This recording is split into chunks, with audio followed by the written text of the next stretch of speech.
ICC टी20 world cup में मेज़बान समेत एशिया की तकरीबन तमाम टीमें इस वक्त फाइनल की दौड़ से बाहर हो चुकी हैं। अगर हम बात करें अपनी टीम की तो यहाँ पर हमें लीडरशिप का फुकदान नज़र आ रहा है। बदतरीन नाकामी हमें हुई है।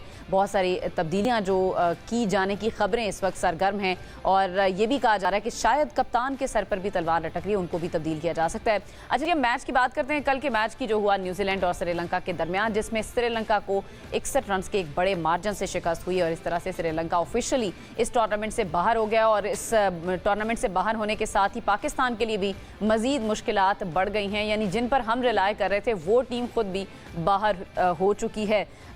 तो कोलंबो में खेले गए मैच में श्रीलंका ने टॉस जीता और पहले फील्डिंग का फैसला किया। शुरू में हमने देखा कि श्रीलंका ने जल्दी विकेटें हासिल की और ऐसा लग रहा था कि अच्छा आगाज हो गया और शायद ये मैच श्रीलंका ले जाएगा, लेकिन फिर न्यूजीलैंड जो है वो सिर्फ 84 रन की पर 6 विकेटों से महरूम हो गई थी। लेकिन फिर इस मौके पर कप्तान मिचेल सेंटनर आए, उन्होंने इनिंग्स को संभाला दिया और मैकोंची के साथ मिलकर 47 गेंदों पर उन्होंने 84 रन की शानदार ज़बरदस्त इनिंग्स खेली और फिर वो मैच अपनी तरफ ले गए। इस वक्त भी बड़ा इंपॉर्टेंट मैच इस वक्त चल रहा है West Indies and south Africa का, वो भी बड़ा इंटरेस्टिंग है। वहाँ पर भी वेस्ट इंडीज़ की विकेटें अर्ली ऑन गिरी, 7 विकेटें गिरने के बावजूद भी इस वक्त वेस्ट इंडीज़ की ज़बरदस्त धुआंधार बैटिंग चल रही है और 160 से ज़्यादा रन्स, गालिबन 170 के करीब रन्स इस वक्त वेस्ट इंडीज़ बना चुकी है।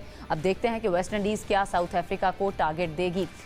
इस पर मजीद बात करने के लिए हमारे साथ हमारा पैनल मौजूद है। आपके अजहर भाई अजहर महमूद हमारे साथ मौजूद होते हैं, जो कि साबिक टेस्ट कोच हैं, क्रिकेटर हैं। इसके साथ साथ स्पोर्ट्स एनालिस्ट सैयद मोहम्मद ओवैस भी हमारे साथ मौजूद हैं और इस पर मजीद हम बात करेंगे। अस्सलाम वालेकुम अजहर भाई एंड ओवैस, कैसे हैं आप लोग? वालेकुम अस्सलाम। बिल्कुल ठीक है। वो जिनसे हमने उम्मीदें लगाई थी अजहर भाई, वो तो खुद भी दगा दे गए, अपने आप को भी, अपने देखने वालों को भी और हमें भी। हमारी भी उम्मीदें ख़त्म कर रहे हैं। सारी चीज़ें उम्मीदों पे नहीं छोड़ देनी चाहिए, कुछ खुद कुछ मेहनत भी कर लेते हैं। Allah help those who help themselves. बिल्कुल। तो यही चीज़ है कि हमें अपनी चीज़ में चाहिए, हमेशा से हुआ है। मतलब जब भी हम वर्ल्ड कप की सिचुएशन में आए हैं तो हमारे साथ यही हुआ है कि ये ऐसा हो जाए, ऐसा हो जाए, और होता भी रहा है। ठीक है, इस दफ़ा रमज़ान है, अभी भी कुछ पता नहीं है, एक अभी कई आप कुछ अच्छा, आपको बहुत उम्मीद है अभी? कोई नहीं, उम्मीद तो नहीं है, लेकिन मौजज़ा होने में कोई वो, अब मौजज़े का इंतजार करें। हाँ जी, मौजज़ा। अच्छा, वैसे मौजज़ा हो भी जाए on a serious note Azhar भाई, तो क्या ऐसी टीमें डिजर्व करती हैं आगे जाना, जिनमें पाकिस्तान भी है या और भी टीम्स हैं जो सिर्फ मौजज़ों पर इंतजार कर रही होती हैं और वो टीम्स जो बहुत अच्छा खेलती आ रही हैं थ्रू आउट द टूर्नामेंट, वो बाहर हो जाए और ऐसी टीम आगे चली जाए? देखें, लक बड़ा इंपॉर्टेंट रोल प्ले करता है किसी भी चीज़ में। आई थिंक लक है। अगर आप देखें इस चीज़ को, हम जो बात कर रहे हैं, मैं आपसे पहले भी बात कर रहा था कि अगर आप देखें हमारी टीम, अगर yes there is some issues, लेकिन इतनी बुरी नहीं थी जितनी बुरी हम क्रिकेट खेलें। अगर आप उसको देखें जिस हिसाब से, अगर हमारे पास प्लेयर्स ऐसे हैं, लेकिन वही कह रहा हूँ कि आप जब आपके पास बाय फोर्स इतने सारे एरर आप होंगे, आपको प्लेइंग 11 का नहीं पता कि आपकी बेस्ट प्लेइंग 11 कौन सी है।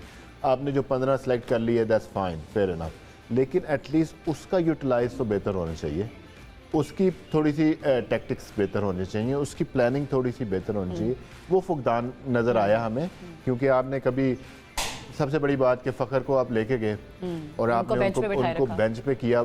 आई थिंक जो मुझे मेरी इतलात हैं कि उनको तो रखे ही बेंच के लिए था। अच्छा, पता नहीं मुझे कोई इसकी क्या वजह है? सीनियर प्लेयर को आप लेके जा रहे हैं और ऐसा प्लेयर जो आपको जो इम्पैक्ट क्रिएट करता है, उसको आप बेंच के लिए लेके जा रहे हैं? मैं यही कह रहा हूँ कि आई कांट थिंक कि क्या उनका माइंडसेट था, क्या वो था कि ये ऐसी चीज़ हुई। लेकिन आई थिंक कि अगर आप देखें कि जो हम अगर बात करें कि आपका मिडिल ऑर्डर जो है ना, उसमें तो ऐसे प्लेयर नहीं थे। ठीक है, बाय फोर्स आपने किया हुआ था। उसके बाद आपने नसीम को वहाँ पे रखा हुआ है, ठीक है, उनको आपने बेंच में किया हुआ है। आपकी प्लेइंग 11 में जो है ना, फिर आपने जब क्रूशल मैच में जब पे इब्रार खेलना चाहिए था, आपने इब्रार को नहीं खिलाया। I think these are the question we need to ask the management after that कि क्या रीज़न थी।